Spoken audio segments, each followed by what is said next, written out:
দেখেন, হাসপাতাল বলেন, মার্কেট বলেন, রাস্তাঘাট বলেন, কোনো জায়গায় কিন্তু সিট খালি নেই। কোন দুনিয়ায় আমরা বাস করি এবার দেখেন। কিন্তু হাসপাতাল আসছি আমি,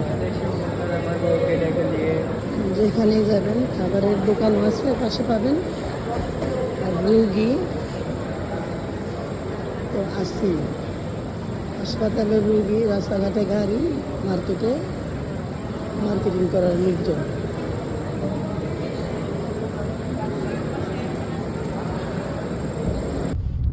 এটা হলো হাসপাতালের গাড়ির পার্কিংয়ের সাইডের রাস্তাটা। এবার বুঝেন এই হাসপাতালে কত লোকজন আসা যাওয়া করে।